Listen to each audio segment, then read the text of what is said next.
When I started as a designer, my background was in architecture. I had developed a good eye for knowing when something looks good or when something looks bad, but had a hard time identifying exactly why. I was the typical designer in that I didn't know what they liked until they saw it.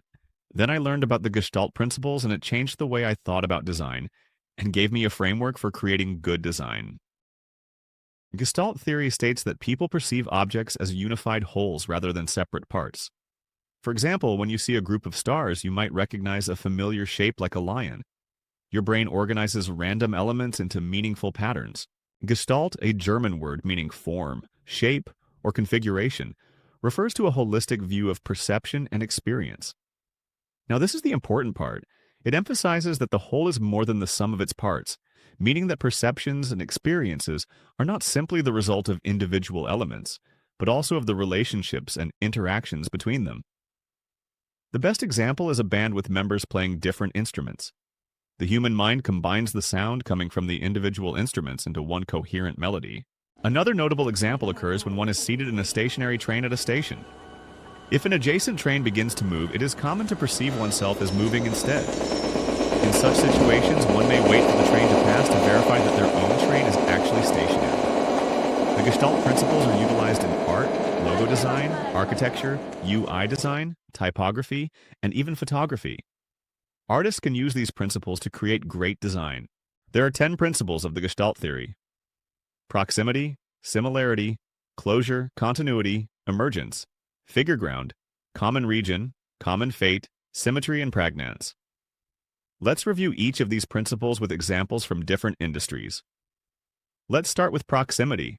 Proximity. Elements that are close together are perceived as a group. Look at the dots here. We see individual dots grouped in 3 columns. The viewer would automatically grasp that there is a grouping hierarchy at play, that is, the dots in the columns are somehow related to each other. Let's change the color and shape of the individual elements while still maintaining the columns. It still seems that objects in each column are somehow related. The white space is called negative space and plays an equally important part as it determines the proximity of each element. To illustrate this principle, consider an example from the user interface design of the Instagram mobile app. Consider the navigation buttons. The navigation buttons for the app are placed closer together, while the buttons for viewing influencers' photos and reels are spaced farther apart. The closer spacing of the app buttons creates a tension, thereby using proximity to establish a hierarchy over the influencer button. The menu shown below effectively demonstrates the concept of proximity within a food ordering application. The use of negative space between the burgers and pizzas quickly tells me that there are 2 categories available. Next, the proximity of each item tells you that within those 2 categories there are some options. Similarity. Objects with shared visual characteristics are automatically taken to be related. Simply put, the more alike objects appear, the more likely they are to be construed as belonging to a group. Similarity is not derived from what an object is, but what it looks like. Similarity can be achieved in myriad ways, including shape, orientation, value, color, and size. An illustrative example is the heat map, a data visualization tool employed to depict stock market activity on a typical day.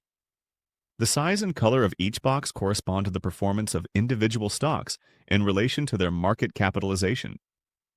For instance, although Apple's stock experienced a smaller percentage loss compared to Google's, its larger market capitalization resulted in a greater absolute dollar loss.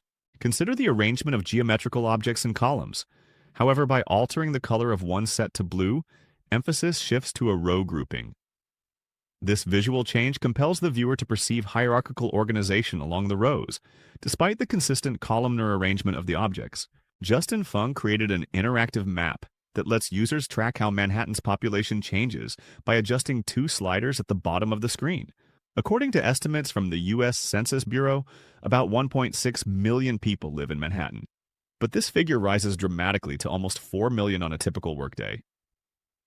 On the right is a scale labeled Estimated Population, Census Block. A census block, the smallest area measured by the U.S. Census Bureau, is typically outlined by landmarks like roads or rivers. The map shows population shifts in each census block by hour. White represents populations between 0 and 100.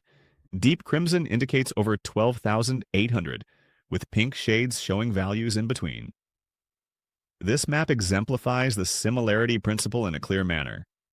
The use of a color scale enables viewers to efficiently identify high-density districts, particularly when combined with elevation changes. The human brain categorizes objects by recognizing similarities in attributes such as shape, color, size, and texture. Objects that share these characteristics are perceived collectively as a unified group. When images or objects are partial, incomplete, or unclosed, the human mind tends to interpret and complete them by filling in the missing elements. According to the law of closure, individuals have the capacity to perceive disjointed objects as unified and complete shapes. The UI design technique known as the carousel exemplifies the application of the principle of closure. As illustrated in the image, certain portions of text and individuals are deliberately positioned off-screen to suggest the availability of additional content accessible by swiping. Carousels enable advertisers to effectively convey extensive information within a compact interface. This approach gained widespread popularity through Instagram, allowing influencers to showcase entire events in a single post and thereby enhancing audience engagement. Look at this example of closure in UI design. The closing circle shows that an activity is under process with completeness indicated in percentage. The human mind anticipates an end to the activity when the circle is completed. Look at this example of closure in logo design. See the use of negative space between the E and the X to cleverly create the shape of an arrow. There really isn't an arrow present. Our mind fills it in for us. The Gestalt principle of continuity suggests that human perception tends to organize visual information into smooth, continuous lines and patterns, rather than fragmented or abrupt ones. Observers often perceive elements aligned in a straight or curved line as belonging together and follow these paths accordingly. Frank Lloyd Wright, one of my all-time favorite architects, exemplified this design concept in his design of the New York Guggenheim Museum.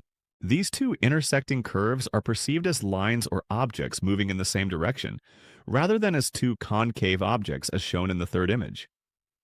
The human eye tends to follow a path even when it is obscured by an obstacle or interrupted by interlinking or bisecting visual elements. The Circus in Bath, England are three historic buildings arranged around a large roundabout, hence the name Circus. In this picture, the two buildings are interrupted by Bennett Street, which is a much larger width two-way street. Due to the principle of continuity, our eyes ignore Bennett Street and follow the cornices of the buildings. Continuation is essential for typography. This center-aligned sign is supposed to read "Back to School Sale," but due to continuation, our mind will read this sign as "Back School to Sale." This totally disrupts the message. So instead of making a mistake like this, think of continuation. Now the example on the right makes way more sense and does not disrupt the legibility or readability. That is because we are thinking about continuation, about a baseline. The eyes will follow what the mind believes. Emergence. The whole is perceived before the individual parts that make up that whole. We see the entirety of objects in the world automatically and unconsciously, rather than individual parts. Unilever's logo is composed of several smaller shapes, but the letter U emerges from the combination of those smaller elements. Looking further, we see many smaller icons emerge from these abstract shapes. Each of the smaller icons represents an aspect of the company's business and values, such as a heart for health and care, a spoon for nutrition, etc. Rather than interpreting each blotch separately, individuals can recognize a Dalmatian from a collection of irregularly shaped black blotches. The principle of emergence is important in Gestalt theory, which suggests that people perceive their surroundings as a whole without focusing on individual details. This process allows for quick understanding of the environment, which has historically contributed to human survival by enabling efficient responses to external circumstances. Figure ground. Users instinctively perceive objects as figure and ground, where the figure is the object of focus, and ground represents the background. Consider the Noli map, Pianta Grande di Roma, which is a highly detailed and influential 18th century map of Rome created by Italian architect and surveyor Giambattista Noli. The use of figure buildings and ground streets, which has become the standard in city map illustration. This type of illustration was later called the figure ground map. This image is the copyrighted logo of the Pittsburgh Zoo and Aquarium. The design uses figure ground perception to create an optical illusion. Viewers may see a tree as a black shape on a white background, or they may notice the profiles of a lion and gorilla within the white space separating the black area. This effect produces a figure ground reversal, where the distinction between foreground and background shifts based on the viewer's focus. Common region. We perceive elements that are in the same closed region as one group. To apply this principle to your interfaces, group related objects together in a closed area to show they are separate from other groups. This strategy is frequently applied in UI design. It serves to group information and organize content, and may also facilitate content separation or function as a focal point. It enhances hierarchy, scannability, and supports the presentation of information. Cards are often seen in UI design, typically as rounded rectangles with subtle shadows. The items within the blue card on the Zappos app are interpreted as related. Common fate. The Gestalt law of common fate addresses motion and orientation in designs. According to this principle, when elements in a design show similar movement or behavior, viewers see them as connected or related. We perceive a flock of birds flying in the same direction as a single unit. This long exposure photograph of an evening commute demonstrates the principle of common fate by indicating direction of motion. The red lights indicate vehicles traveling away from the observer, whereas the white headlights signify cars approaching the observer. Symmetry and order. Humans tend to see visual elements as grouped or related when they are arranged symmetrically. Lutyens designed the government buildings in New Delhi with two identical structures mirrored across Central Vista Road. The symmetry of this arrangement leads visitors to reasonably conclude that both buildings belong to the same architectural group. Another instance of symmetry observed in the physical environment is the grid map. Manhattan's repeating, evenly spaced streets are oriented along the north, south, east, and west directions, creating a pattern of visual regularity. Unlike traditional maps, where differences in geographical size may affect perception, a grid map assigns equal representation to each unit, resulting in a balanced overall appearance. Pragnance, also known as the law of simplicity, suggests that when we perceive complex images or patterns, our brains tend to interpret them in the simplest and most stable form possible. When observing the Olympic rings, we perceive 5 interlocking circles rather than individual C-shapes or lens forms. This occurs because our minds tend to prioritize the simplest geometric shapes during visual processing. Pragnance refers to the human mind's ability to perceive an object as a complete whole, even when it is partially obscured or incomplete. A great example is the logo of the World Wildlife Fund. Our brains perceive a complete panda, even though the logo is made of incomplete black shapes and white space. So next time you are out and about, try and observe some real-life applications of the Gestalt principles. This simple exercise, where you see an example of design and for the Gestalt principle at play, will help you develop your designer's eye.